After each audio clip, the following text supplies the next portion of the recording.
kok bisa manajemen panggung masuk dalam penjurian, itu yang aku cukup kagetkan gitu. Itu menurutku keren banget.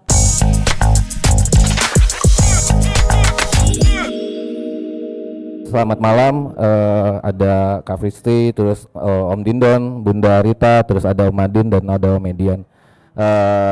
Makasih udah datang ke Indraja. Ini malam ini kita merencanakan sesuatu untuk mendiskusikan perhelatan ekosistem festival di Jakarta. Ini bukan podcast yang akan terus menerus, kemungkinan ini menjadi perenungan buat kita khususnya asosiasi yang berada langsung dengan para komunitas-komunitas teater. Jadi kita beri nama satu program ini dengan nama Panggung Jawab, di mana Panggung Jawab ini kita menjawab semua pertanyaan-pertanyaan yang perlu kita tanggung jawabkan kepada publik, kepada diri kita sendiri, kepada masyarakat khususnya. Nah, tema hari ini kita akan ngebahas tentang ekosistem yang sudah berlangsung cukup lama ya, Festival Teater Jakarta. Dan semoga ini menjadi efek juga kepada festival yang lain, khususnya festival teater pelajar. Kita akan membahas tentang bagaimana ruang ini menjadi penting bagi pertumbuhan dan generasi teater ke depan, di mana regenerasi ini sekarang tumbuh, semua kelompok-kelompok muncul, orang-orang baru, muncul anak-anak yang baru mau belajar, dan teater menjadi sesuatu yang mempunyai daya tarik di tantangan zaman ketika digitalisasi dan segala macam bentuk instan itu muncul. Tapi teater itu berada di posisi mana sih dengan keberadaan FTJ? FTJ itu seperti menjadi pengingat kita gitu setiap tahun bahwa teater itu masih tumbuh dan berkembang. Nah, dialog ini mungkin kita akan lebih singkat aja, lebih cair aja. Terus teman-teman kalau yang ingin ngomong bisa menggunakan mic. Nah, aku buka dulu sebenarnya kenapa yang diundang itu adalah Kak Fristi, terus Om Dindon, Mbak Rita, Om Median, dan juga di sini ada Om Madin sebagai panelis. Di sini ada teman-teman juri, mungkin teman-teman di rumah yang menyaksikan. Teman-teman juri ini adalah teman-teman dari komposisi juri yang di wilayah dan di final. Mbak Rita kebetulan sudah beberapa kali di Jakarta Barat menjadi juri di wilayah. Lalu Om Dindon dan Kak Fristi juga, Om Edian juga menjadi juri di tingkat final. Lalu juga ada Om Madin yang selalu menjadi pelaku aktif ya, terlibat penuh terhadap terhadap pedoman, terhadap konsep penyelenggaraan, dan terlibat aktif dalam steering komite beberapa tahun terakhir. Ini juga menjadi bagian penting. Nah, dari komposisi narasumber yang datang hari ini, sebenarnya kita mau ngebahas dulu dari permasalahan evaluasi tahun 2025 kemarin, di mana penyelenggaraan FTJ tahun 2025, aku pikir komposisi jurinya cukup menarik, menjadi sebuah gagasan sendiri. Jadi kita punya kesadaran bahwa selain konsep penilaian, ada juga yang harus kita pikirkan, itu adalah konsep komposisi penjurian. Karena asal muasal penilaian itu juga lahir dari bagaimana komposisi penjurian itu. Dan saya cukup menarik kemarin melihat bahwa ada Kak Fristi ya, yang setiap sebelum pertunjukan dia mencoba keliling dari belakang panggung sampai ke ruang lighting dan segala macam. Ini menjadi kesadaran. Satu sisi saya coba berusaha menjadi peserta, di mana kalau peserta itu ada tim produksi di belakang panggung yang nggak pernah ditengok, dia menjadi satu kesadaran, gue ditengok juri loh, hati-hati nanti juri datang kemari. Itu sebenarnya prestis tersendiri ya, dan ini menjadi kesadaran penting buat para peserta FTJ atau FTP bahwa apa yang kalian tampilkan itu orang-orang yang di belakang panggung itulah yang cukup menjadi bagian penting. Dan bukan hanya itu, bahkan kesempatan-kesempatan itu aku pikir bisa menjadi profesi di masa depan gitu, menjadi pilihan profesi, dan itu menjadi catatan penting juga.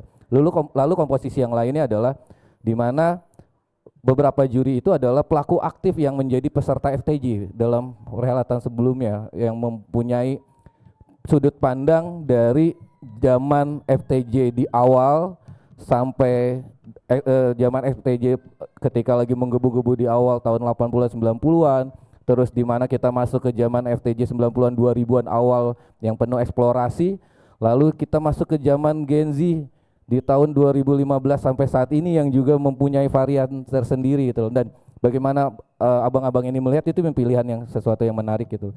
Termasuk Mbak Rita juga yang cukup aktif ya, berada di teater dan juga di dunia entertain, yang pastinya mempunyai pandangan sendiri terhadap anak-anak muda saat ini dengan keaktoran yang Mbak Rita yang terlalu bertahankan. Dan juga nanti Om Madin kita akan bisa ngebahas juga bagaimana mengakumulasikan ini semua gitu loh menjadi sebuah kebijakan yang menarik.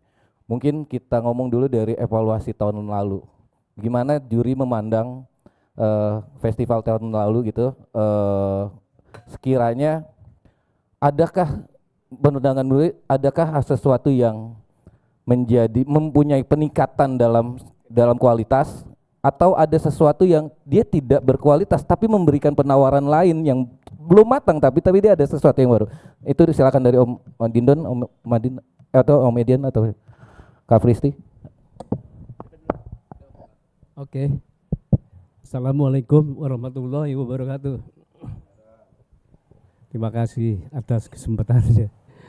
Ya, kita mencoba merefleksikan apa yang kita tonton di festival. Kebetulan saya salah satu juri yang mengikuti festival tahun lalu dan untuk kesekian kalinya. Jadi udah terlampau sering lah saya jadi juri di tingkat festival. Yang banyak hal-hal yang menarik sebetulnya, ada progres semacam penawaran estetika baru sebetulnya. Dan itu juga mungkin ya tidak lepas ketika kami menyusun Juknis 5 tahun yang lalu kalau nggak salah ya, dulu saya, bagaimana festival itu membuka ruang kemungkinan estetika baru. Karena sesuai zaman yang sudah semakin maju, terus kita nggak fair kalau kita cuma berada di tempat yang statis. Nah, tawaran-tawaran itu awal-awalnya mungkin orang nggak biasa aja. Tapi kesini baru kelihatan bahwa ada keberanian, ada penjelajahan estetika, ada semacam, bisa saja dramaturgi itu lahir bisa dari medsos, dari TikTok, tapi menjadi sebuah tontonan yang menarik itu kan bukan sesuatu yang gampang ya. Tapi ketika dia sajikan secara ramuan dengan ramuan yang cerdas, dan pementasan itu sangat komunikatif dan sangat aktual, dan itu bagian penting juga yang menurut saya harus kita hargai gitu sebagai sebuah pilihan. Nah, di antara kemungkinan yang digali itu, selain dia mencoba ada interteks dalam satu naskah itu, dalam satu pementasan, interteks di mana naskah itu terinspirasi oleh teks-teks naskah yang lainnya. Itu juga menarik, itu juga salah satu kemungkinan yang ditawarkan. Tapi bukan memainkan teks semata-mata yang lama, tapi itu menjadi sebuah ide yang bisa dielaborasi lebih jauh gitu. Ada hal-hal yang menarik, tawaran-tawaran yang menarik. Terus juga selain itu ada berani berdialog seorang penulis, ada dekonstruksi gitu terhadap pemikiran eksistensialisme barat, Albert Camus misalnya, mencoba menjadi sebuah wacana pemikiran baru, kemudian ada antitesis di sana, terus ada koreksi di sana. Itu luar biasa menurut saya, yang salah satu dari Jakarta Barat membawakan itu apa?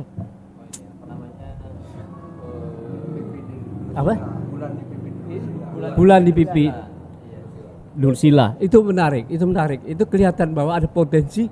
Dia tidak hanya menulis, dia tidak hanya sekedar melanggengkan pemikiran-pemikiran Albert Camus, tapi dia mencoba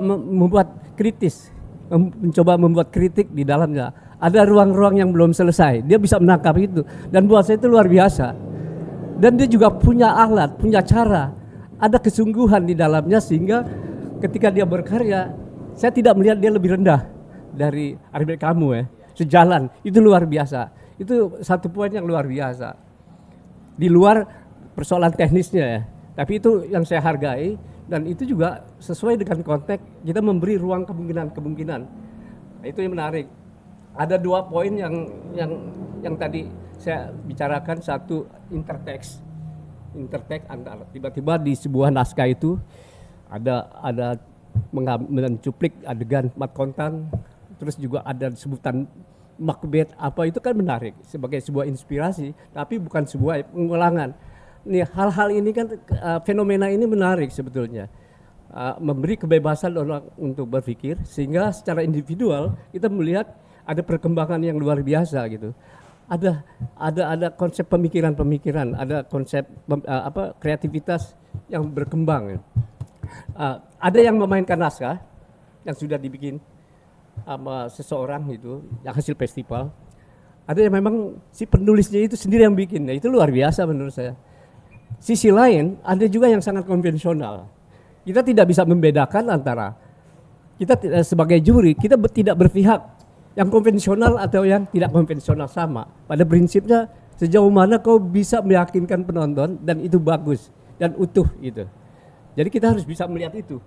Nah, ketika kita berdiri kepada satu posisi yang tak imbang, artinya misalnya aku fanatik dengan realis misalnya.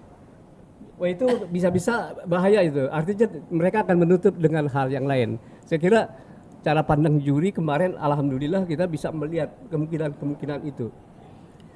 Kebetulan Juknis itu sudah lama sekali, udah 5 tahun lebih. Mas Padin tuh jadi penyaksi gitu, merumuskan itu dalam rangka mencari kemungkinan-kemungkinan estetika baru, ada penjelajahan baru. Nah, di dalam permainan yang konvensional, realis juga, sungguh-sungguh juga mereka bikin sungguh-sungguh. Misalnya ada tokoh yang pada akhirnya yang menang ada yang realis, ada yang non realis, sama-sama bagus dan sama-sama bertanggung jawab gitu. Nah, di dalam penjurian itu sebetulnya kan kita terdiri dari 5 orang. Bagaimana 5 orang ini untuk memilih 1, 2, 3 grup itu bukan suara sendiri, suara kita harus voting, harus betul-betul dengan teliti gitu, harus kita putuskan. Jadi bukan karena satu orang ya gitu. Jadi untung kita punya pemahaman yang sama. Yang repotnya ya kita pernah mengalami itu, misalnya ada hal-hal yang kita tidak terbuka, kita menutup seolah-olah apa yang sudah jadi literatur yang baku itu seolah-olah itu pegangannya. Nah, untuk zaman sekarang itu kita harus sedia juga melihat kemungkinan-kemungkinan itu. Kalau enggak repot, kita ketinggalan gitu. Itu yang sekarang saya wanti-wanti. Kalau enggak nanti perkembangan teater kita akan berhenti. Sementara di barat udah luar biasa gitu. Nah, ada keberanian eksistensialisme yang saya lihat ya, yang tumbuh ya, yang terutama dari barat ya. Terus juga ada keberanian untuk mendistorsi. Misalnya dari Jakarta Utara, dia mencoba bikin dari George Orwell ya.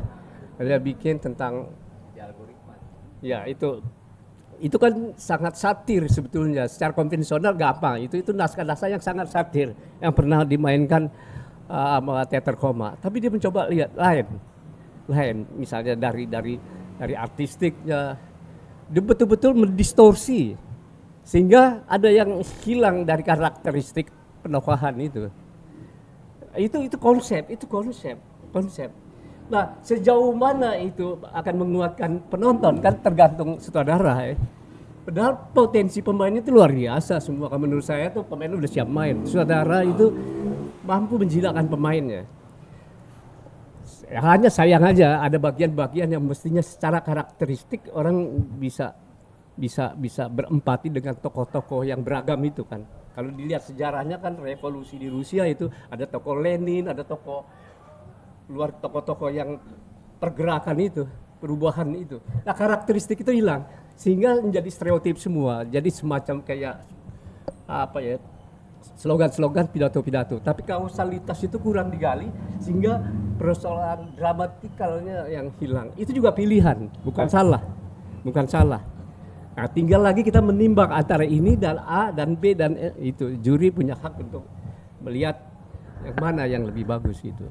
Jadi ketika kita dibebaskan untuk apa saja, tentu saja harus dipertimbangkan sisi-sisi positif, sisi yang menguntungkan grup itu. Misalnya di George Orwell, itu kan yang dihilangkan adalah kausalitas dramatikalnya di dalam antara tokoh itu yang hilang. Jadi semua stereotip gitu. Padahal itu konsepnya bagus. Nah, itu aja saya kira ada pilihan-pilihan. Dan yang lebih parah lagi kalau menurut saya, ada orang yang sudah mempelajari betul satu konsep UNESCO misalnya.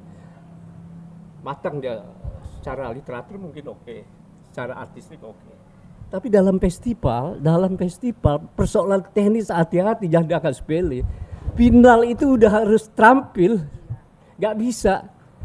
Walaupun kamu punya konsep bagus misalnya, mainin Shakespeare konsepnya bagus, begitu ngomongnya belum selesai, hancur itu bangunan. Nah hal-hal kayak gitu, keutuhan itu di dalam juknis kan ada keutuhan, utuh gitu loh. Misalnya antar pemain, tokoh A, tokoh B, utuh. Tidak ada jomplang. Begitu jomplang, sementara ada beberapa peran kuat-kuat. Tapi ada 1, 2, 3 yang tiba-tiba anjlok gitu ya. Artinya dia belum pasti di dalam menghidupkan teks. Itu kan mengurangi keutuhannya. Dan tingkat final menurut saya persoalan teknis yang elementer itu udah selesai. Kalau nggak ada progres. Nah secara keseluruhan sebetulnya bukan terlampau jelek kemarin, tapi banyak yang lebih bagus, Misalnya ada dari sini juga ada saya lihat aktor yang luar biasa. Itu mainin realis. Nah, di sini bukti bahwa kita nggak memilih ini drama realis atau non realis. Kalau dia bagus, gitu kan. Tapi bagaimana itu menjadi keutuhan grup nggak? Kekuatan dia sama nggak dengan kekuatan lain-lainnya? Walaupun dia secara individual kuat, betul. Itu saya hargai luar biasa itu nggak gampang memainkan itu. Terus juga ada penataan artistik yang kelihatannya canggih, bagus gitu. Orang bilang kok nggak menang gitu kan, ada itu. Nah, kalau kita mencoba melihat perjalanan progres estetika yang pilihan-pilihan itu, saya kira ya itu kan seperti kerjaan tangan aja. Yang terlampau gampang, semua orang juga bisa untuk produksi televisi, film gitu. Tapi ada nggak hal alternatif lain? Misalnya banyak juga yang orang nebak ini bagus artistik, ini bagus. Tapi kalau kita lihat jeli, misalnya ada salah satu orang yang pakai garis-garis itu, terus ada bolong-bolong gitu. Itu kan bolong-bolong mengganggu mata, itu kelihatannya secara visual mungkin bagus ya. Tapi secara lukisan gitu, kalau kita lihat formatnya seperti lukisan, itu ibarat kayak TV rusak, cret gitu. Itu juga jadi pertimbangan kita. Enak nggak secara visual? Bukan cuma fungsinya, tapi secara visual itu kita penonton nyaman nggak? Gitu. Nah itu kadang-kadang hal-hal detail gitu. Nah, itu lagi-lagi selera sejauh mana ketajaman juri, gitu kan. Bisa aja kadang-kadang juri lengah soal itu gitu. Nah misalnya juga ada yang membawa ada artistik yang sifatnya mengconditioning dari awal sebagai sebuah ruang ekspresi gitu. Dia udah membangun. Itu juga sebuah tawaran yang menarik ya. Yang menarik menurut saya, dia tidak hanya menduplikasi, tapi ada gagasan, ada ide yang ditawarkan. Itu menurut saya juga lumayan menarik daripada hanya kecanggihan keterampilan gitu. Ada visi gitu. Nah, itu menarik. Secara keseluruhan saya lihat festival itu punya progres yang lumayan, bisa menjawab tantangan zaman gitu. Ada beberapa yang sudah berani. Tinggal saya ingatkan lagi, jangan sampai grup ini udah bagus tapi kemudian elementer itu masih kececer. Buat saya itu persoalan elementer, persoalan teknik itu sangat penting di final. Karena kalau nggak begitu, kalau di final masih persoalan elementer itu masih ada, wah justru di final itu satu step lagi dia jadi profesional, mestinya begitu. Nah, itu tentu saja saya kira sejauh mana grup itu mempunyai ruang explore semacam nge-lab gitu. Jangan begitu mau sebulan, 2 bulan atau seminggu dia buru-buru siapa yang mau main sehingga keteter, sehingga kurang hitung. Dan strategi saya kira harus punya strategi. Menghitung, sebetulnya untuk membuat sebuah pementasan bagus nggak sulit sebetulnya. Nggak sulit, asal dia pandai menghitung. Pemain saya apa nih kualitasnya nih? Oh kalau kaliber nggak perlu lama juga udah jago dia. Tapi kalau masih kurang, ini perlu waktu, perlu jam terbang, perlu latihan yang lebih banyak lagi. Sehingga persoalan teknis itu nggak akan muncul di final festival. Saya kira keterampilan itu bukan cuma keterampilan mengemas sebuah pertunjukan, keterampilan membaca strategi di dalam untuk mencapai sesuatu yang bagus di festival. Itu ada strategi itu harus menyediakan waktu ekstra tergantung situasi kondisi grupnya kan. Kalau banyak pemain-pemain baru, susah. Misalnya 1 bulan 2 bulan dia akan menyiapkan pementasan bagus. Nah, teater itu nggak bisa kayak sulap gitu. 1 bulan kau hebat, nggak bisa, akan sulit gitu. Dia harus nge-lab. Nah, sejauh mana grup itu masing-masing punya labnya. Ketika dia punya lab, dia tidak sibuk ketika 1 bulan 2 bulan dia mau festival. Dari sekarang dia udah sibuk semestinya. Jadi membaca naskah, memilih naskah harus dari jauh-jauh hari. Dia harus punya strategi. Karena festival sebetulnya kan bagaimana kalian harus, peserta itu harus menjadi terhormat. Pemain harus terhormat di atas panggung.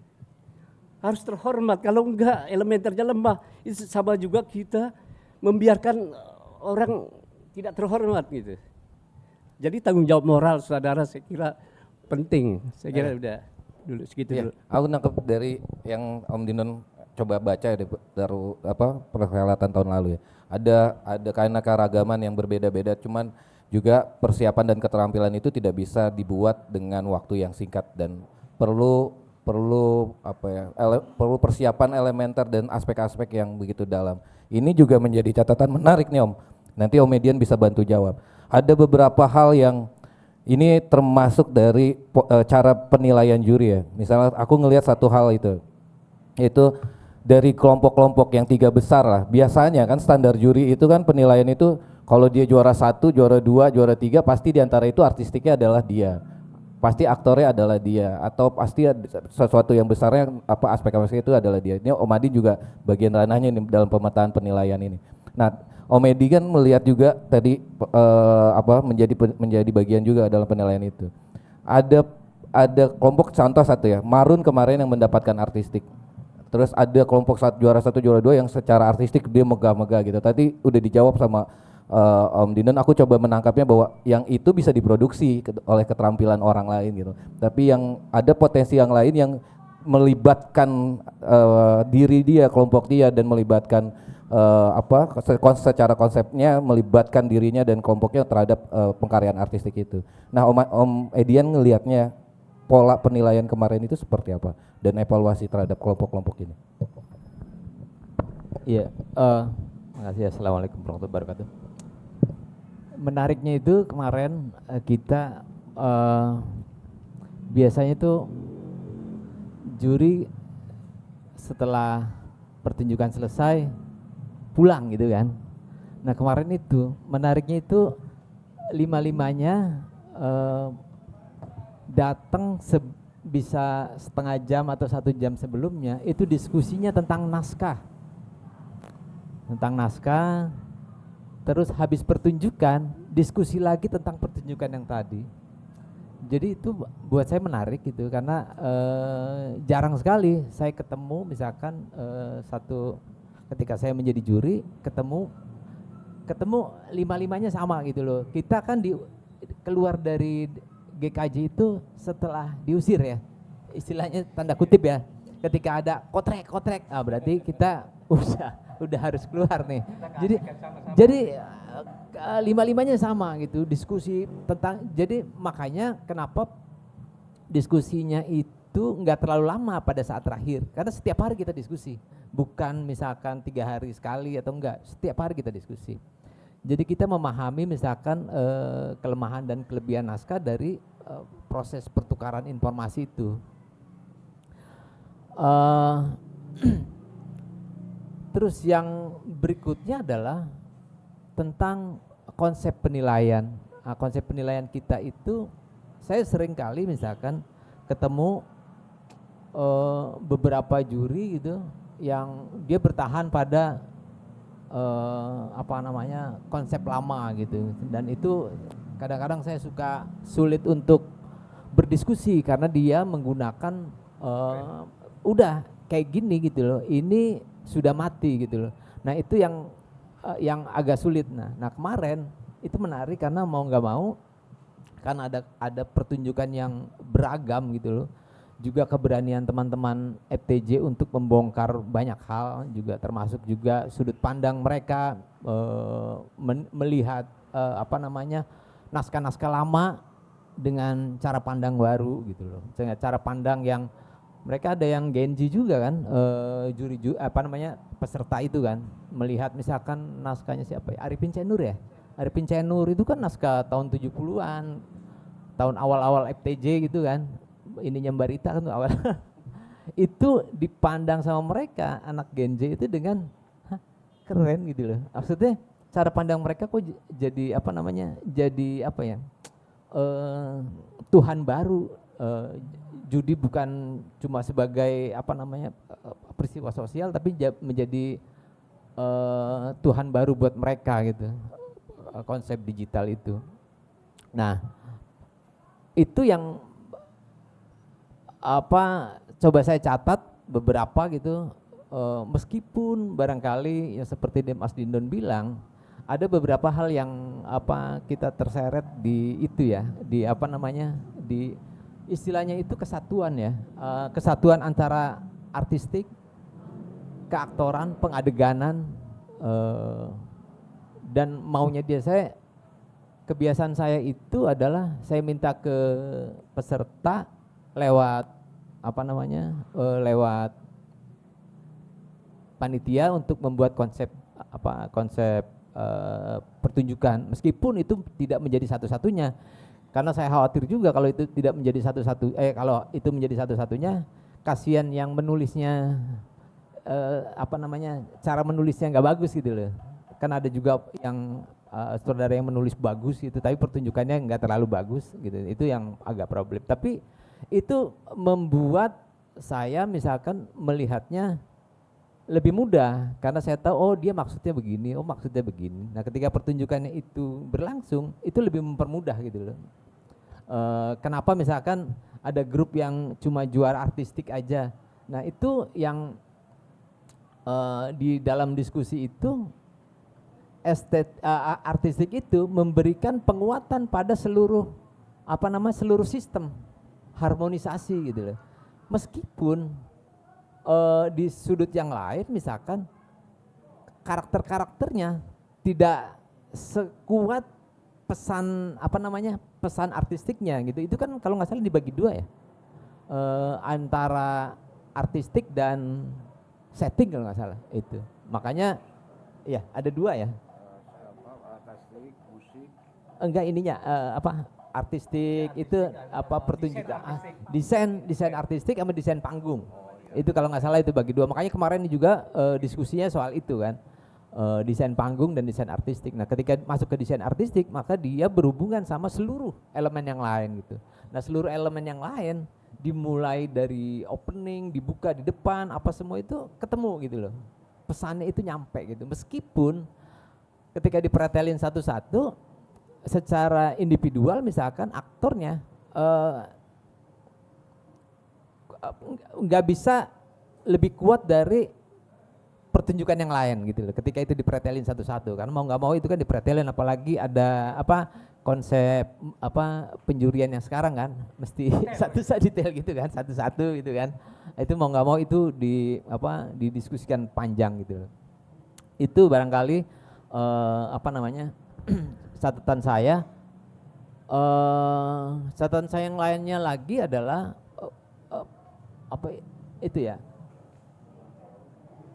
festival ini meskipun sebenarnya ada beberapa festival sebelumnya di tahun-tahun sebelumnya itu juga di tahun-tahun 80-an, 90-an juga banyak juga grup-grup yang udah apa namanya keluar dari estetika lama, tetapi sekarang ini mereka punya keberanian gitu loh. Mungkin itu saya melihatnya apa mereka besar dari ini ya, ketika besar dari COVID gitu loh, COVID-19 itu kan ada sekitar 2 tahun tuh memberikan suasana yang berbeda gitu loh, hingga kecenderungan pertunjukan itu lebih reflektif gitu loh.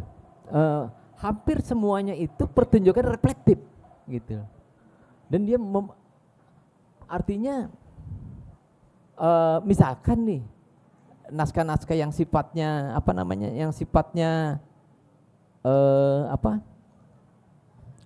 absurd gitu misalkan, ada 2 kalau nggak salah ya naskah absurd ya, ada 2. Mereka pendekatannya itu bukan kepada ketidakpahaman, tetapi mereka mendekatinya itu, ya gue udah ngalamin nih absurditas kemarin itu 2 tahun gue alamin, ya udah gue nikmatin aja.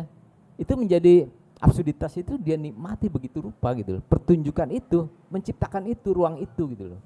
Artinya bukan absurditas yang sesuatu yang rumit gitu loh. Absurditas yang dipahami dan dijalanin gitu. Itu yang mungkin absurditas mereka ketika 2020, 2021 itu udah absurd banget kan hidup di kita gitu kan. Nah, itu lebih lebih beda gitu cara pendekatannya, termasuk juga misalkan pertunjukan-pertunjukan yang realis itu juga berbeda pendekatannya. Gitu. Itu yang barangkali yang yang bisa saya catat ya. Iya, ada fenomena menarik di mana munculnya teman-teman Gen Z, anak-anak muda mulai membaca, tapi yang dibaca adalah naskah-naskah lama dalam versi gambaran baru. Ini poin yang sebenarnya menjadi pemicu ya buat teman-teman kelompok untuk membongkar ulang karya-karya lama terus dengan filter atau kacamata saat ini. Nah, ini yang juga terjadi dalam bentuk-bentuk artistik dan manajemen, dan Kak Fristi ada di situ menjadi juri ya, dari sudut pandang mungkin kacamatanya dari akademisi ya, melihat teman-teman Festival Teater Jakarta yang perlu kita ketahui juga ya, dalam pencapaian dia saat ini di keadaan zaman yang begitu berat dan menuntut kita masih berteater aja, itu sesuatu yang bagus gitu loh. Dan aku sering diskusi sama Om Dino, sebenarnya dalam keadaan kita negara menekan kita ini sebenarnya seharusnya banyak karya-karya yang semakin tajam dan kritis sebenarnya kalau kita melihat tahun 90-an gimana seniman-seniman itu muncul. Nah, Kak Fristi melihat kekuatan apa sih yang sangat terlihat menonjol dalam sisi produksinya dengan keadaan teman-teman yang belajar secara organik gitu ya, tidak punya guru, dia gurunya dari teman, dari alam, dari lingkungan gitu loh. Tapi dia mencoba menciptakan sesuatu pertunjukan yang cukup kompleks dengan tantangan dan harapan mereka. Gimana Kak? Iya, kalau dari aku pertama pengen mengomentari dulu tentang sistem penjurian yang menurutku itu sangat membantu Om, yang rubrik itu ya. Jadi aku ingat banget ada satu malam kita memperdebatkan ada 2 gitu ya kalau nggak salah. Terus rubrik itu sangat membantu Mas. Jadi kita breakdown satu-satu melalui si rubrik itu sampai akhirnya ketemu sampai akhirnya ketemu pilihan yang tepat. Iya. Jadi dia. Tapi rubrik yang kemarin kita itu menurutku sangat detail dan itu sangat membantu. Jadi asal jurinya mau sih, rajin ya, maksudnya mau gitu ya kebetulan ya tadi Om Dinon bilang kita kompak gitu ya, berlima tuh mau melihat rubrik itu dengan sungguh-sungguh dan itu sangat membantu sekali buat kami berlima kemarin. Nah, untuk dari sisi produksi justru aku pengen bertanya dulu nih, kok bisa manajemen panggung masuk dalam penjurian? Itu yang aku cukup kagetkan gitu, karena sebagai pelaku selama hampir 20 tahun gitu ya, tiba-tiba ini masuk ke dalam FTJ dan itu menurutku keren banget. Itu gimana tuh ceritanya tuh? Aku pengen tahu dulu nih. Dia main naruhin nomenklatur tapi dia nggak tahu bagaimana meng-create itu gitu loh. Jadi dan itu tidak terjadi di wilayah. Jadi di wilayah tidak ada manajemen itu. Manajemen yang di wilayah kadang-kadang kita buat sendiri gitu Om, nomenklaturnya. Karena di Jakarta Barat manajemen itu nggak ada manajemen produksi terbaik. Nah, adanya itu adalah masuk ke detailing, poster, masuk manajemen panggung itu nggak ada di kita gitu loh. Di wilayah tuh nggak ada, itu ada di final gitu loh, kerangka itu. Dan itu ya menurutku menarik gitu ya. Gimana kerja-kerja belakang panggung yang bahkan menurutku sampai sekarang masih cukup langka gitu untuk diperhatikan gitu ya. Terutama manajemen panggung. Kalau untuk manajemen produksi, aku rasa kemarin teman-teman yang terlibat sebagai peserta gitu ya cukup menyadari gitu bahwa untuk kerja di atas panggungnya itu membutuhkan yang tadi kamu bilang, di belakang panggung itu juga kerjanya banyak gitu. Dan walaupun ada beberapa yang menurutku masih bisa dirapihkan lagi gitu ke depannya. Sudah cukup baik sih kalau menurutku. Cuma aku memang agak amazed juga dengan kehadiran si manajemen panggung terutama ya, karena aku pelaku gitu ya. Aku manajer panggung gitu. Jadi ketika itu ada mungkin masih banyak yang bingung gitu sebetulnya fungsi si manusia ini ngapain gitu ya. Sampai kemarin di final juga aku perhatikan tidak berjalan dengan seideal itu. Belum lah. Ada beberapa yang mencoba ke arah itu.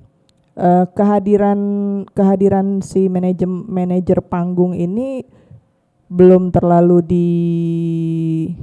belum aware lah, termasuk sutradara. Dan itu cukup banyak yang aku lihat, aku perhatikan kenapa aku muter sampai ke atas gitu. Jadi buatku juga aku jadi bisa melihat pemetaan si profesi ini sekarang gimana sih kehadirannya di komunitas gitu ya, di asosiasi teater tuh sejauh apa keseriusan mengadakan si manusia satu ini, manajer panggung gitu, beserta sistem belakang panggung yang dia jalankan gitu. Dan menurutku mudah-mudahan kedepannya bisa. Mas Ilmi, saya ingin sedikit menjelaskan soal apa munculnya kategori itu yang sekaligus nanti akan ada pertanyaan yang ingin disampaikan ke Mbak Persti. Bahwa disadari emang ini munculnya manajemen panggung itu paling tidak dalam 3-4 tahun terakhir ya. Sebelum-sebelumnya enggak, sebelum-sebelumnya namanya manajemen produksi dan itu pun adanya di wilayah-wilayah. Nah, manajemen panggung itu kita sadari sebagai sebuah proses yang tidak terlepas dari munculnya kreativitas yang kemudian tervisualisasi di atas panggung. Jadi kesadaran membangun sebuah desain produksi sampai kemudian munculnya sebuah karya tidak terlepas dari proses manajemen panggung itu gitu loh. Nah, kesadaran itulah yang kemudian kita masukkan sebagai sebuah kategori kemenangan dalam proses itu. Cuma persoalannya Mbak Persti, ya ini teman-teman masih suka menyamakan atau katakanlah di mana irisan yang menjadi pembeda kuatnya antara manajemen panggung tadi dengan manajemen produksi gitu loh. Karena Memisahkannya. nah itu kadang-kadang yang pada kelompok-kelompok tertentu masih belum paham itu. Nah itu yang perlu barangkali dipertegas oleh Mbak Persti yang kebetulan juga memang konsen dan expert lah di situ gitu loh di manajemen panggung untuk bisa melihat itu kedua perbedaan itu. Iya, sesungguhnya sangat jelas-jelas berbeda gitu dari secara keproduksian dengan manajemen panggung gitu.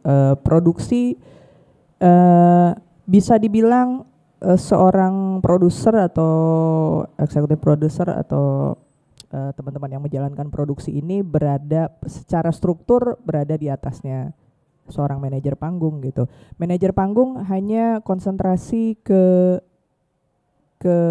wilayah panggung saja, mulai dari praproduksi masuk ke tempat latihan sampai kemudian eksekusi di hari H gitu sampai ke pementasan. Kalau manajemen produksi ya yang dia urusin mulai dari konsumsi, publikasi, promosi, tiketing, urusan kostum, payment, penonton, gimana caranya nayangin ini masuk ke TikTok, ke Instagram, mau pakai ads atau enggak di Instagram gitu. Mungkin teman-teman yang Gen Z udah lebih aware tentang itu gitu. Kalau manajemen panggung nggak ngurusin itu jelas sekali membedakan gitu. Tapi manajemen panggung sangat fokus ke menjalankan visinya sutradara gitu. Makanya dijagain nih Om Dindon nih punya catatan apa gitu, misalnya aku SM-nya Om Dindon gitu, pasti aku akan di setiap latihan pasti aku akan selalu ada di samping beliau untuk mencatat Om Dindon belum tentu pegang naskah nih, dia ngawang-ngawang aja kan, ngawang-ngawang. Ntar bilangin sama lighting desainernya ya, besok ini lampunya, ntar blackoutnya di sini. Aku mencatat Astradanya mungkin lagi ngapain pemainnya gitu, blockingnya nggak ke situ, lagi ngurusin hal-hal lain. Tapi seorang manajer panggung tidak punya kebijakan untuk wilayah artistik. Jadi bukan urusanku tuh kalau misalnya ada aktor yang tanya gitu, gimana tadi blockingnya oke nggak? Secara blocking yang dikasih Om Dindon tepat. Aku cuma bisa bilang sampai situ. Tapi urusan bagus atau jelek itu urusan kreatif, urusan sutradara. Aku hanya menjaga hari H nih Om Dindon nggak usah ada. Sampai GR aja nih yang eksekusi di hari H semua berjalan sesuai keinginan Om Dindon yang sudah di berbulan-bulan atau bertahun-tahun lalu sudah ada di kepala Om Dindon dieksekusi, itu harus sama keluarnya. Lighting designer maunya blackoutnya di situ, aku harus blackout di situ karena itu sudah kesepakatan tim kreatif. Pergantian kostum harus 1 menit, kata Om Dindon nggak boleh lebih, dia harus masuk duluan. Aku harus jagain itu, cuma sampai di situ aja. Dan itu sangat jauh berbeda dengan produksi. Tapi hubunganku sebagai manajer panggung dengan Pimpro atau dengan produser, aku bisa minta besok bilangin sama kostum desainer, Om Dindon minta darah-darahan nih, ada adegan tembak-tembakan, bilangin sama kostumnya, bisa nggak tuh ngelondri dalam waktu sekian hari. Aku hubungannya ke situ. Itu seorang stage manager. Semua orang dari belakang panggung sampai auditorium sampai lobby, house manager, kalau aku bilang panggungnya belum siap, mereka nggak boleh masukin penonton. Kalau aku bilang panggungnya siap, penontonnya boleh masuk. Kurang lebih itu sih Om, dan menurutku berbeda sekali. Dan kayaknya teman-teman kemarin di FTJ udah mulai Sadar. paham deh. Paham kok, cuma tinggal eksekusi aja sebetulnya. Ya tidak ada lagi sutradara sebenarnya pada saat udah mulai. Idealnya begitu. Idealnya seperti itu. Idealnya begitu. Om Dindon mah udah ngurusin produksi baru. Iya. Ada hal sebetulnya yang kita masih ini, misalnya di situ ada artistik dan desain artistik. Saya kira itu perlu dicermati lagi, jangan mubazir itu. Iya, desain panggung itu sebetulnya kan ketika kita membuat artistik, awalnya kan dari desain. Iya. Nah, begitu dipilah-pilah, mubazir kan maksudnya tuh. Ya, itu yang tadi juga harus dirapikan ya nomenklatur itu. Nah, bicara tentang desain artistik tuh, termasuk desain kostum, plotting lampu, desain makeup. Jadi tidak bisa desain artistik toh. Artistik itu sangat luas ya, saling berkaitan, kostum, makeup, hand prop, set prop. Saya pikir sih memang untuk nanti next ke depannya dalam sosialisasinya terutama di mulai dari wilayah sampai ke final itu harus disosialisasikan. Kemarin itu juga sebenarnya semacam trial and error sih, dari sekian hadiah, loh lebih satu nih hadiah gitu loh kan, nomenklaturnya apa ya gitu loh. Nah itu muncullah itu. Nah memang akan kita pertimbangkan karena tidak menyangka ada hadiah lebih gitu loh, itu aja. itu Karena kalau ngomong desain kostum udah ada, make up udah ada, semua ada musik kebutuhan udah ada gitu Nah, kan. itu dia, ini yang harus dibenahi ya mungkin ya. Itu maksudnya. Karena kalau tidak Berantem. nanti salah persepsi terus. Teman-teman komunitas-komunitas FTJ yang potensial misalnya mereka ada kostumer, calon-calon kostumer, nanti saya bicara nantinya bisa menjadi profesional mereka dari memegang bidang-bidang perintilan dari artistik itu bisa menjadi profesional. Nah, ini sesi ini Dimulai kita dari sebenarnya sekarang, kita akan masuk di nanti nih ke salah satu kritikan ya terhadap kebijakan-kebijakan yang muncul khususnya di Notulensi. Tapi sebelum masuk ke urusan kebijakan tadi kenapa kategori itu muncul, mungkin di antara tadi kan di ranah final ya, Mbak Rita ada di ranah wilayah bagaimana melihat langsung proses awal mereka ya di penyisihan. Dan ini menjadi bagian penting sebenarnya di penyisihan. Apakah keberagaman yang hadir di wilayah itu mempunyai dampak yang sama nih dengan apa yang terjadi di final gitu loh. Karena bagaimana Mbak Rita juga membaca, dan ini penting buat strategi pemetaan festival tadi yang Om Dindon bilang.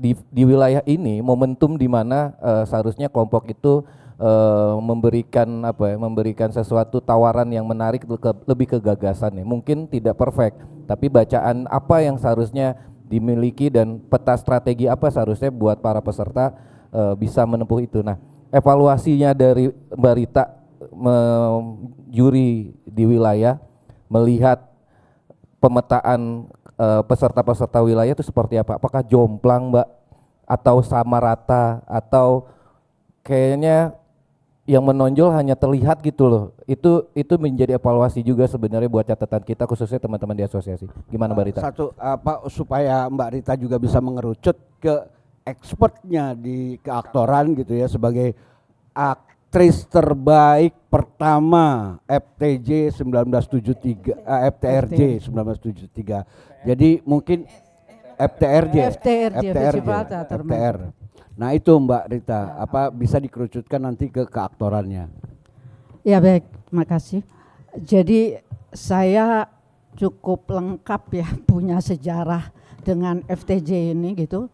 Juga Pak Madin, Dindon, saya pernah jadi peserta sebelumnya tahun 70-an akhir gitu ya sampai 80-an awal, masih bernama Festival Teater Jakarta. Terus grup kami juga namanya ada Jakartanya belakangnya, Teater Jakarta gitu. Lalu perjalanan saya tidak berhenti ya dari mulai lomba itu sebagai aktor gitu, lalu berubah menjadi FTJ. Nanti mungkin yang hafal tahunnya sejarah perubahan dari FTRJ menjadi FTJ gitu Pak Madin ya. Dan ketika saya sudah selesai dalam keaktoran gitu ya, saya nganggap saya masuk menjadi juri-juri di beberapa wilayah termasuk barat, timur gitu. Lalu ketika tahun berapa ya, 2016 saya menjadi pembuat programnya di Komite Teater DKJ. Jadi ini perjalanan sangat panjang ya Mas Madin, Dindon gitu, yang membuat saya concern gitu terhadap nasib FTJ berikutnya. Mau dikemanain? Kalau kita balik ya, napak tilas ke sejarah awal, jadi dimulai nih prosesnya, sistemnya dari DKJ dulu, Komite Teater khususnya. Diselenggarakanlah ada program penulisan naskah drama terbaik. Pemenang-pemenang penulisan naskah itu 5 biasanya, itu yang disodorkan ke komunitas-komunitas di 5 wilayah. Mana yang mau kalian mainkan dari 5 naskah terbaik yang sudah diseleksi oleh Dewan Kesenian Jakarta, dalam hal ini Komite Teater. Lalu kami memilih salah satu dari 5 naskah itu. Itu berhenti, saya nggak tahu, lupa tahun berapa. Sepertinya terselenggara terus ya tiap tahun ya, sampai yang kepengurusan sekarang Komite Teater DKJ ada penulis lomba penulisan naskah, tapi nggak terkoneksi gitu dengan FTJ ya sekarang. Nah, sekarang ini kan ditentukan lewat tema pemilihan naskah itu. Dan anehnya saya juga baru dapat informasi dari teman-teman juri final, tema itu baru dibikin pada saat menjelang final. Tidak dilakukan dari mulai wilayah.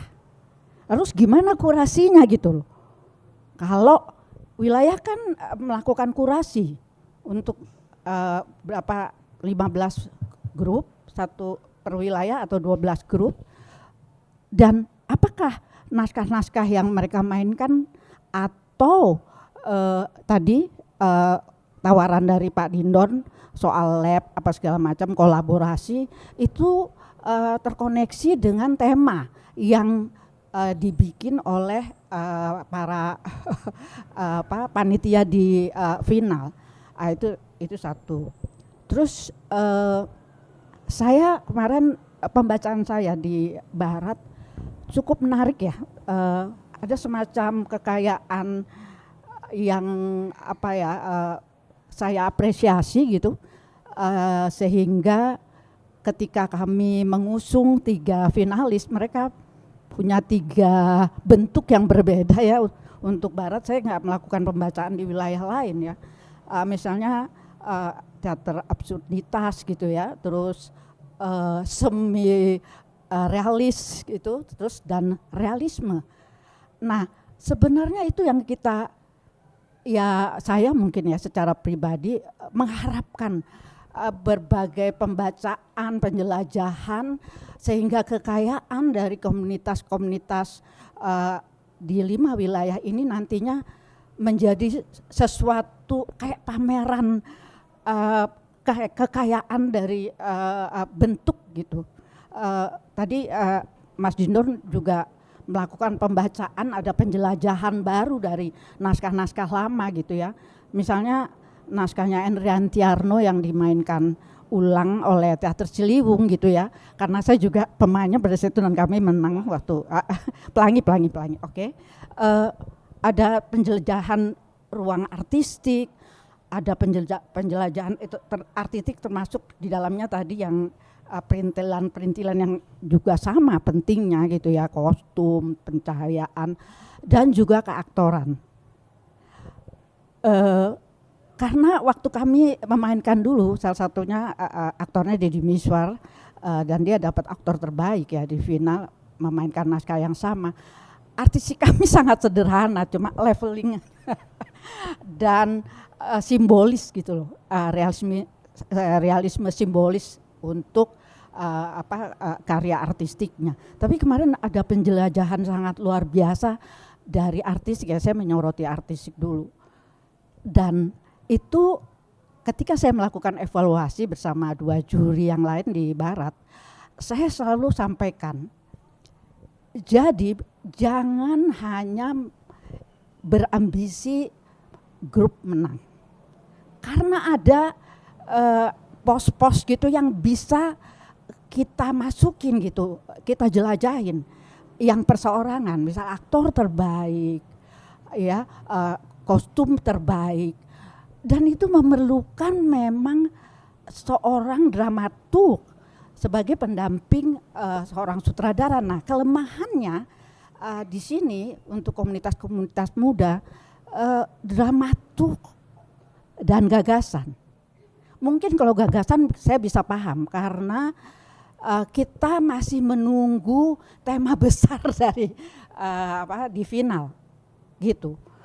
Saya sempat sampaikan dalam evaluasi saya di wilayah Barat, gagasan dulu baru naskah, karena dari apa sih yang ingin kita sampaikan, apa sih yang kita ingin omongin supaya nyampe ke penonton, terdengung ke penonton. Karena memang tadi Mas Dino bilang karya yang baik itu harus menjadi cermin buat penontonnya. Kita akan melihat diri kita di atas panggung. Apa yang terjadi peristiwa di atas panggung adalah peristiwa kita. Empati. Iya, apapun ya bentuknya, mau dia absurditas, dia mau teater tubuh, mau dia surrealis maupun realisme. Karena dari sejarah naskah modern, naskah teater modern dibikin oleh pendahulu kita, semua naskah adalah cerita tentang manusia. Nah, itu yang harus disadari. Kalau bicara tentang manusia dalam naskah, tentu keaktorannya yang harus kita perkuat. Saya sudah memainkan sekitar 150 naskah teater ya di luar film. Tapi setiap saya menerima naskah baru, saya melakukan lagi penelitian, penggalian, ya pembedahan, kami menyebutnya bedah karakter juga. Karena teman-teman, manusia itu makhluk yang unik. Kita nggak pernah tahu apa yang terjadi secara pemikiran. Hari ini dia begini, esok dia pasti akan berubah. Uniknya manusia seperti itu. Jadi nggak ada standar karakter manusia gitu loh. Kita masing-masing berbeda, itulah apa ya namanya keistimewaan kita diciptakan sebagai manusia. Nah itu tugas aktor dalam melakukan penggalian, penjelajahan terhadap. Nah kalau saya melihat di keaktoran ini belum merata di 5 wilayah. Nah kemarin saya sempat agak melakukan under pressure sama Asa di Jakarta Barat, sampai saya dampingin gitu ke belakang panggung. Saya bilang, kamu harapan saya, karena saya sudah baca kok keaktoran yang 5 wilayah. Saya pernah di timur gitu ya, siapa yang kuat, saya pernah di pusat.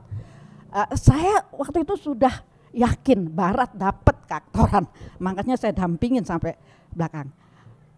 Bahwa kamu harus beban dari keaktoran yang dia usung di peranannya itu bukan menjadi beban, tapi bagian dari karakter yang sudah kamu yakini bahwa itu adalah karakter peranan yang akan kamu sampaikan kepada penonton. Nah, tentu saja sebagai aktor yang malu ya nyebut sudah berapa puluh tahun. Bener, saya malu kalau itu. Prosesnya sangat panjang, nggak bisa cuma sebulan gitu loh, 2 bulan. Lowong saya sampai sekarang udah seumuran gini. Wong kalau udah terima naskah baru, saya mulai lagi mengikuti latihan-latihan elementer, misalnya latihan olah tubuh supaya tubuh saya tetap pada posisi ketika saya memanfaatkan tubuh itu menjadi orang lain, tubuh itu menjadi lebih ya bisa ya, sehingga kita tidak dikuasai oleh tubuh kita, kita yang menguasai tubuh itu. Dan gestur bisa diciptakan oleh tubuh-tubuh yang terlatih. Setiap peranan, kalau kita lihat manusia pasti beda cara duduknya Mas Eni, itu aja kita lihat sehari-hari. Cara duduknya Mas Dindon, Mbak Presti, Mas Madin, Silmi atau saya, pasti cara duduk saja. Cara jalan juga beda. Bagaimana langkah masing-masing orang itu berbeda. Nah itu masuk dalam keaktoran yang kita latih. Keaktoran yang nggak merata itu lebih banyak yang berpotensi atau tidak berpotensi menurut? Ada beberapa ya selain yang menang kemarin sebagai aktor terbaik dari Barat, ada beberapa dari wilayah yang saya baca ya, karena saya pernah juga ngejuri di wilayah itu. Ada yang berpotensi, tapi balik lagi itu ke writing, arahan sutradara. Oke. Karena keaktoran itu bukan hanya sekedar kita berdiri menyampaikan dialog-dialog, tapi ada detailing aktoran yang untuk memperkuat karakter peranannya itu memang sutradara tugasnya. Dan sebenarnya kalau ngomongin keaktoran, mungkin Om Bandi juga bisa membaca itu. Di Jakarta Barat tuh, khususnya Jakarta Barat ya, di wilayah tuh kita tuh krisis aktris sebenarnya. Aku nggak tahu ya setelah Reni, aku terakhir ketemu Reni KH Umadin. Tapi setelah Reni itu aku kayak kehilangan aktris. Nah, kesalahan ini menurut bacaan berita ya, aku masih di keaktoran dulu. Kesalahan ini kira-kira ada kesalahan di aktornya dalam menerjemahkan itu, atau lebih banyak directionnya sutradara yang salah mengarahkan gitu loh. Kalau dilihatnya lebih kemana? Ya, jadi ketika kita mulai. Kecuali manekin aktor aktris, aktor ya. Kalau kita melihat dari sebuah proses produksi ya atau kekaryaan ini dibangun, kan dimulai dari diskusi-diskusi yang intens antara sutradara dan tim artistiknya, dan tentu dengan aktornya ketika kita mulai masuk pada menuju casting. Nah itu diskusi itu sangat penting. Aktor harus banyak mendiskusikannya. Jadi dia menawarkan, misalnya kami, saya tidak menyebut teater saya, tapi itu menjadi metode keaktoran saya, bahwa ketika kita membongkar atau menggali karakter, banyak hal yang tidak tersirat dari yang tersurat di dalam naskah atau di dalam dialog. Nah itu tugas aktor. Kalau kita lihat dialognya, oh dialognya dia seperti ini, kalimatnya seperti ini, berarti dia latar belakang sosialnya mungkin dia cuma sampai lulusan SMP atau SMA gitu. Itu memang tugas aktor. Dan kami menggalinya itu mulai dari psikologis, itu juga dibaca dari dialog-dialog yang ditulis di situ. Dari dialog-dialog itu kita ketemu, oh dia dalam di karakternya dia punya psikis ya, ada sakit psikis. Kami waktu mainin RSJ gitu ya, rumah sakit jiwa, ternyata dokter-dokter sakit jiwa itu juga memiliki kelainan psikis, walaupun cuma terus dia sembunyikan gitu di kantong baju dokternya.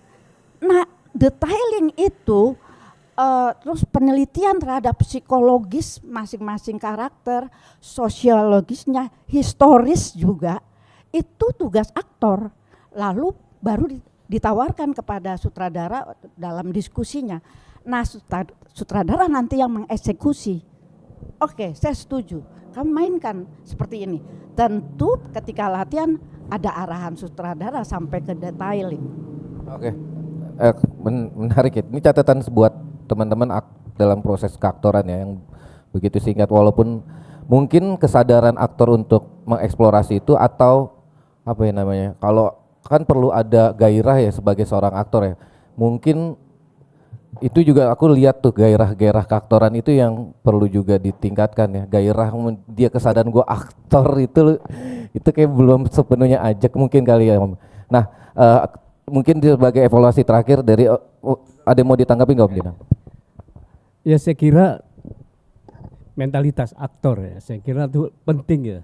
Karena di teater tuh basic banget mental. Bagaimana dia harus mengeksplorasi dirinya, ekstra untuk menyediakan dirinya. Gak kalah dengan seorang atlet yang harus merawat tubuhnya. Aktor juga harus merawat tubuhnya gitu. Merawat tubuhnya, bukan saja merawat tubuhnya, merawat daya intuisinya, daya kepekaannya gitu. Dan di dalam festival rata-rata kan mereka bukan berangkat dari udah bisa ya. Artinya baru belajar juga. Untuk itu saya kira seorang sutradara itu harus menjadi orang yang paling jeli melihat persoalan-persoalan itu. Mau nggak mau sutradara harus punya target yang ideal. Apa itu sih acting yang memukau itu apa sih? Dalam konteks sebuah peranan gitu. Apa sih? Kalau istilah saya tuh acting yang memukau yang punya serat. Kalau misal dalam seni rupa, lukisan, itu gradasinya jelas kelihatan, nggak cuma garis-garis, tapi gitu-gituannya gitu. Hal-hal apalagi urusan yang dengan persoalan psikologis ya. Itu emosi itu berlapis-lapis, yang dalam, yang luar, belum lagi ekspresi bawah sadar misalnya. Itu kan berlapis-lapis. Sejauh mana seorang sutradara bisa membaca itu? Kalau dia nggak bisa membaca itu kan dia nggak punya target ideal. Kita sampai melakukan penelitian dari teorinya Nietzsche loh, untuk melakukan pembedahan yang lapis-lapis psikolog. Misalnya gini, di dalam kapai-kapai itu ada persoalan psikologis yang menurut saya sih itu udah sangat bawah sadar. Misalnya ketika seorang abu dan istrinya iem untuk membunuh anaknya. Itu bukan karena dia kejam. Karena saking cintanya kepada anaknya dia membunuh. Nah, itu persoalan psikologis macam apa itu? Ya kan? Itu yang air matanya udah kering itu. Artinya itu udah tingkat bawah sadar. Bagaimana menghidupkan bawah sadar menjadi daya pukau itu? Lapisan-lapisan itu saya jarang nemuin juga tuh. Nah, artinya kan saudara lebih dulu harus jeli dulu. Jeli dulu, dia bisa mengarahkan gitu. Kalau secara keseluruhan kan konsep artistik di saudara. Kalau coba dilepasin ke aktor, aktor juga mau lu apa sih? Mau lu apa sih? Nah, tanggung jawab estetik ada di saudara. Tergantung sejauh mana saudara juga punya konsep keaktoran, punya konsep bagaimana menghidupkan setiap peranan dia harus sudah punya gitu. Nah, terutama memainkan persoalan psikologis. Banyak ada dimensi ruang, misalnya di di Tenggul. Tenggul tuh ketika sehari-hari dia begini, tapi begitu masuk dunia mistis, itu kan dimensi ruangnya udah beda, atmosfernya udah beda. Bagaimana menghidupkan itu? Misalnya kita gini, terus kita kemudian masuk ke alam Marakayangan di sana. Kayak apa lu kira-kira kalau ngomong tuh? Kayak gitu. Nah, persoalan psikologis itu. Nah, ini dalam rangka bagaimana memukau penonton ya. Sampai tadi dibilang ada ruang empati. Orang bisa masuk ke ruang empati aktor sehingga ada kebenaran, justifikasi gitu. Nah, belum sampai belacak. Ini bisa digali kecuali kalau dia nge-lab. Nge-lab artinya punya strategi panjang di dalam mainkan. Karena begitu dia mau festival 1 bulan 2 bulan, itu dia sulit untuk menggarap detail personal. Itu harus strateginya harus jauh-jauh hari. Saya kira itu. Dari belajar itu lama-lama mereka terampil. Begitu terampil, saudaranya nggak terlalu berat lagi karena dia sudah tahu jurus-jurusnya gitu. Saya kira tanggung jawab saudara juga. Dia tidak hanya cuma berambisi atau bermimpi untuk tampil di festival, tapi bagaimana cara memukau penonton dalam pertunjukan itu. Terus juga selain memainkan hal-hal yang konvensional, yang persoalan psikologis, banyak hal-hal yang memainkan tubuh. Nah, ketika kita memilih tubuh sebagai metafor, tubuh sebagai alat ekspresi, kita harus juga membangun tradisi tubuh. Kalau enggak, begitu gerak enggak enak dilihat, enggak ada kelenturan gitu. Jadi kita bisa memberi makna seperti penari juga memberi makna, setiap gerakannya dia punya makna. Nah, orang teater juga harus punya memberi sebagai gerak sebagai penanda, sebagai sebuah ekspresi. Ada ekspresi sadar, bawah sadar, itu kan seperti puisi dan prosa sebetulnya. Nah, yang abstrak-abstrak saya anggap itu seperti puisi aja ya. Lebih kepada metafor. Bagaimana gerak itu menjadi sebuah metafor itu kan artikulasi tubuhnya harus digali, kelenturannya, sehingga begitu dia jadi sesuatu enak dilihat.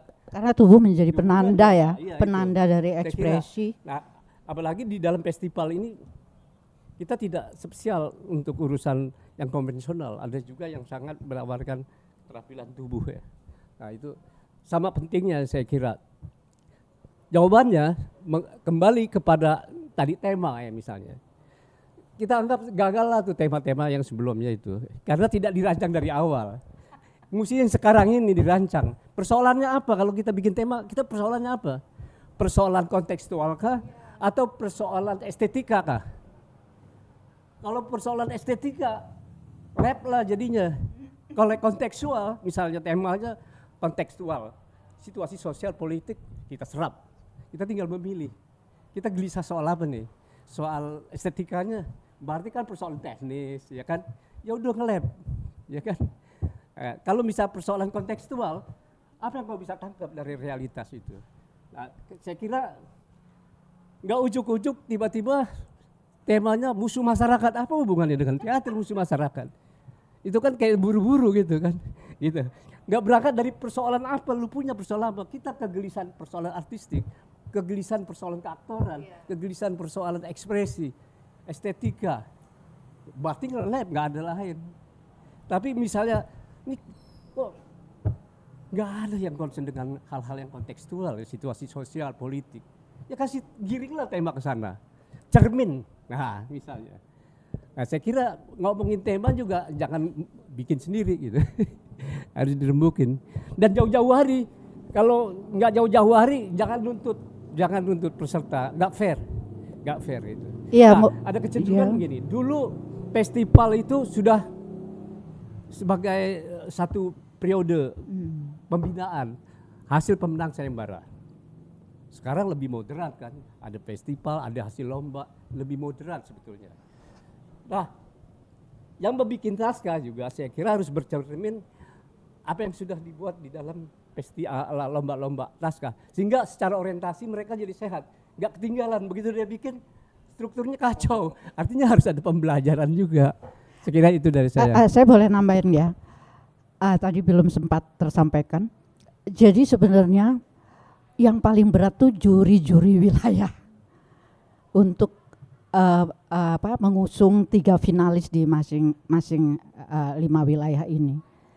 Jadi memang nih untuk asosiasi 5 wilayah ini betul-betul mempertimbangkan.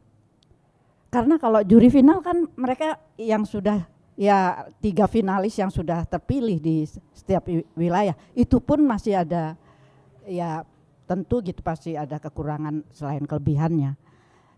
Jadi saran saya memang juri-juri di tiap wilayah harus dipertimbangkan oleh asosiasinya.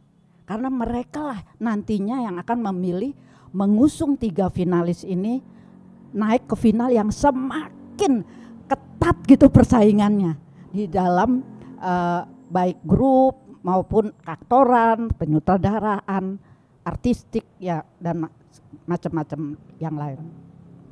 Om Adin gimana melihat tema ini dan evaluasinya terhadap seberapa besar sih tema itu mengikat terhadap festival ini? Ya, sejak Festival Teater Jakarta kembali ke tim tahun 2006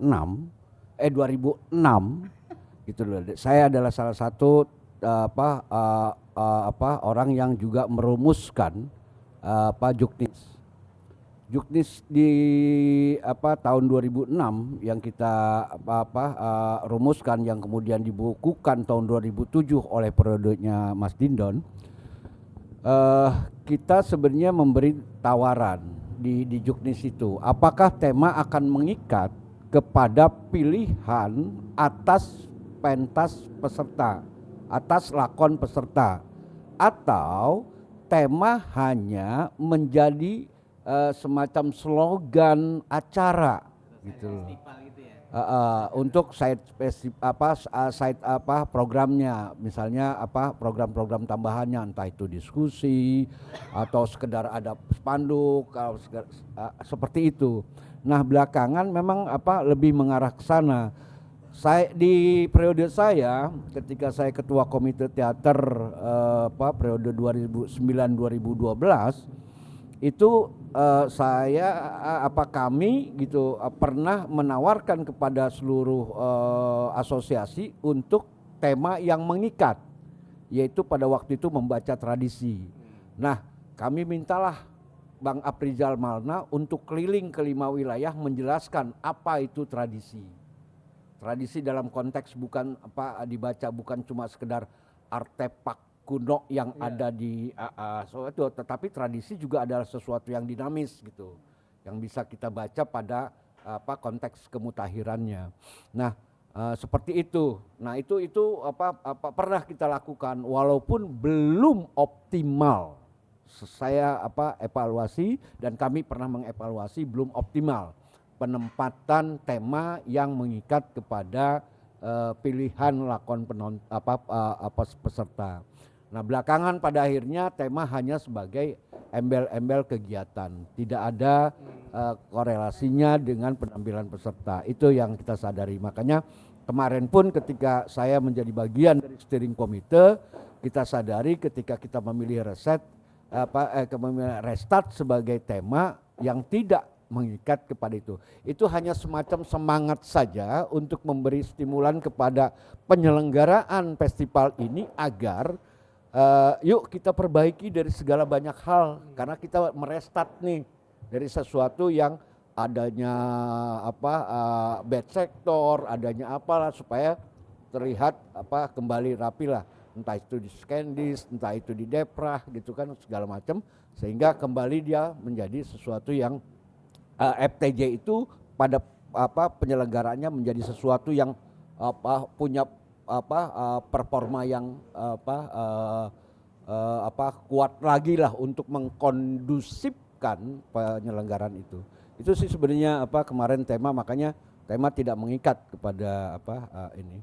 Nah mudah-mudahan sih ketika pedoman FTJ yang sudah kita rumuskan kemarin, yang kemudian juga salah satunya adalah saya sebagai tim perumusnya, itu ada sekitar 56 pasal dengan sekian ratus ayat gitu loh, yang lebih detail gitu loh, menjelaskan penyelenggaraan FTJ yang mudah-mudahan teman-teman asosiasi bisa mendorongnya untuk menerapkan sesuai dengan pedoman FTJ itu. Nah, seperti harapan Mas Dindon, Mbak Rita, Mas Edian, Mbak Persti gitu, bahwa segala sesuatunya memang harus disampaikan di awal kepada calon-calon peserta. Apakah tema mengikat atau tidak, dan seterusnya. Termasuk beberapa ketentuan-ketentuan yang ada di situ. Nah, terakhir terkait dengan kebijakan pemerintah selama ini memang kita apresiasi ya pemerintah mendukung banyak ya terhadap kesinambungan dari perjalanan FTJ ini. Cuma persoalannya lagi-lagi ada di penganggarannya, terutama di komponen anggarannya gitu loh. Kemarin itu makanya kenapa tiba-tiba muncul desain enggak, kalau manajemen bangun udah dari itu desain artistik gitu loh. Karena tiba-tiba begitu kita menghitung RAB-nya kurang 1 nih hadiahnya, ada lebih. Kan nggak mungkin kita korupsi. Ya kan? Pengennya sih panitia terbaik Mas Edian gitu loh. Kalau panitia terbaik kan lumayan ya. Nah, akhirnya kita masukkanlah cari termasuk Silmi juga ada di situ. Tapi kayaknya lebih tepat gitu manajemen produksi deh. Kalau bukan manajemen produksi panggung, udah ada. Jadi sudah ada ya. Kemarin tuh ada manajemen produksi, ada manajemen panggung. Ada 2. Dua-duanya ada. Dua-duanya ada ya. Nah itu aja udah kita masukkan, itu masih lebih Mbak Rita. Artinya masih ada duit lagi nih gitu loh buat hadiah. Itulah muncul kemudian desain artistik itu tadi. Nah, itu yang kemudian kita harus melakukan bukan spekulasi ya, semacam kalau komponennya enggak match gitu loh dengan apa yang kita rancang, kita harus mengubah. Gitu loh. Kita harus mengubah karena apa? Kalau kita enggak ubah enggak ada duitnya. Nah, terus gimana? Kalau kita pengen idealis sesuai dengan kita dengan rancangan kita aja, nggak ada komponennya di sini gitu loh di anggaran. Terus mau biayanya dari mana? Ngereka terus kan potensi korupsi juga kan, potensi manipulasi juga. Yang Mas Edian bilang kita adalah istilahnya manipulasi berjamaah gitu loh. Ya kan? Nah, ini yang kita hindari. Nah, itu salah satu kebijakan yang harus didorong oleh teman-teman asosiasi untuk juga membackup kepada DPRD agar komponennya itu paling tidak acuannya adalah pedoman yang sudah disahkan sekarang ini di 2026. Dari acuan itu bisa dirumuskan komponen-komponen yang muncul.